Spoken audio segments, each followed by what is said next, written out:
Donc, oui, on parle finalement de créneau horaire compliqué pour les parents. Absolument, le 18-20. Moi, j'appelle ça le 18-20. Ça peut être 18h30, 20h30, mais le 18-20 est un moment extrêmement difficile. Il est d'autant plus difficile que quand la fratrie est plus grande. À 3 enfants, vraiment, ça devient voilà, très stratégique. Il faut lire Sun Tzu pour pouvoir aborder le 18-20. Donc le 18-20, c'est quoi? C'est le moment où il y a les devoirs. Oui, on rentre dans l'école, on récupère tout le monde, tout ça, machin, on sort du travail. Ensuite, il y a la douche, il y a le repas et le coucher. Autant dire 4 moments importants, mais 4 moments où il y a un peu de difficulté dans la relation avec les enfants. Donc, la première chose, c'est que quand vous avez un conjoint, il faut que le conjoint, il aide. Ça, c'est important. Moi, j'ai un papa, enfin, voilà, les papas, ils s'investissent, mais ils ne savent pas comment. Mais oui, les papas, ils le font maintenant quand même. Alors, il y a 2 choses. Pas tous quand même. Hein. Moi, je me souviens d'un papa qui me dit c'est plus facile de gérer un conseil d'administration avec des actionnaires en colère que quand j'arrive. Je ne sais pas comment on fait. Il n'y arrivait pas. Enfin, c'était quelque chose de difficile. Et la deuxième chose, c'est que les mamans, elles ne sont pas toujours très sympas avec le père. Elles ne savent pas déléguer aussi. Elles ne savent pas déléguer. Puis quand ils font ah, tu fais comme ça. Bon, oui, alors bon, c'est pas grave, mais. Et donc le mari, il n'ose pas, enfin, c'est toujours compliqué, alors dès qu'il s'agit des cheveux des filles, enfin c'est une catastrophe.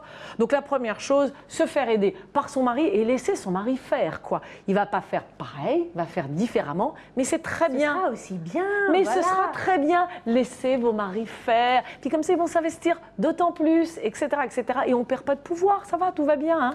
Donc il y a les devoirs. Les devoirs, donc s'ils sont autonomes, on les laisse. Hein. Voilà, hein, faut pas s'investir d'autant plus que s'ils ont des difficultés. S'ils n'en ont pas, il faut les laisser. La douche. Alors la douche, la problématique, c'est que souvent les parents, ils appellent 10 fois l'enfant, ils me disent oh, j'en ai ras-le-bol, Marie-Ange, je l'appelle 10 fois, il ne vient pas. Alors au lieu de l'appeler, ça ne sert à rien d'appeler 10 fois un enfant à l'autre bout de la pièce. On se déplace, on va chercher son enfant par la main, on dit tiens, c'est l'heure de la douche, toujours à la même heure si on peut. Et puis voilà, on parle tranquillement et tout va bien. Ouais, ça va pour les 3-4 ans, mais les 10-11 ans, allez viens mon petit. Non mais 10-11 ans, j'ose... Enfin, à 10-11 ans, je pense qu'on a quand même réglé ce genre de situation. Je vais vous appeler pour ma fille de 10 ans qui, elle, à la douche, il y a un problème là. Non mais... Il y a un gros problème. Vous téléphonez. Ouais, ben voilà, après il faut trouver des jeux, enfin je ne sais quoi, mais enfin, oui, 11 ans quand même. Ouais, je sais, c'est possible. Enfin bref, on en parlera entre nous. Voilà, c'est ça. Ensuite, il y a le repas. Alors après, c'est 2 moments difficiles à gérer. Alors il y en a qui gèrent très bien, mais après, c'est 2 moments difficiles. N'allez pas leur donner des brocolis. Parce qu'à table, nous on a des brocolis, enfin vous voyez, c'est-à-dire que... Bah bien, enfin on les mange quand les brocolis? Alors à déjeuner? À midi. À la cantine? On la laisse non mais si le premier moment est difficile, c'est le deuxième moment est difficile, faut pas en rajouter. Moi je suis sûre que Vincent il a une super recette de brocolis. C'est possible.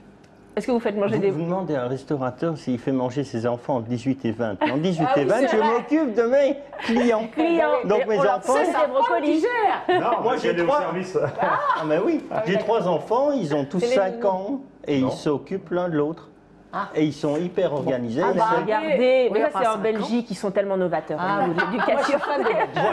Ah mais moi aussi. Les métiers comme les restaurateurs où les 2 parents sont au travail à ce il y a des nounous, il y a des nounous, il ne faut pas laisser seuls. Alors, du coup, les trucs qu'on peut recommander au dîner, c'est ça? C'est faire quelque chose de simple qu'ils vont aimer, genre des pâtes ou... Non, mais si le premier moment est difficile, le deuxième moment est difficile, n'allez pas faire un troisième moment difficile. Ce qu'il faut, c'est réduire les moments de tension. Si le premier et le deuxième, c'est cool, il n'y a pas de souci. Bon, il y a des enfants qui aiment les brocolis, il n'y a pas de problème, mais pas tous. Moi, j'essaierai de faire les courses et mon marché avec mes enfants. Oh, c'est une bonne idée.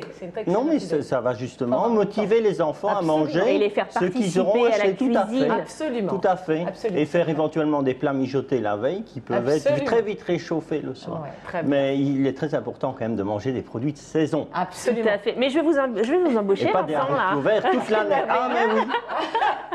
Nous, on sait tout faire. En fait, on va faire aussi une garderie à Grande de Touraine. Parfait. Et après la maison de retraite. Puis après, vous ferez la maison de retraite avec les enfants, les ateliers avec les enfants. Intergénérationnel. Il n'y aura plus de place pour les vignerons, ça ne va pas. On revient dans notre sujet quand même, puisque il y a aussi... Mettre les enfants près des maisons de retraite, c'est aussi... Oui, absolument, c'est une excellente idée.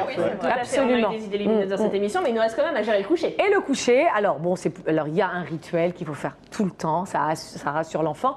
Et donc, il y a le câlin, il y a l'histoire, le bisou, etc. Il y a le bonne nuit, tu sais, maintenant, c'est l'heure des mamans et des papas. Donc, voilà, tu vas faire dodo. Donc, évidemment, il va vous rappeler. Et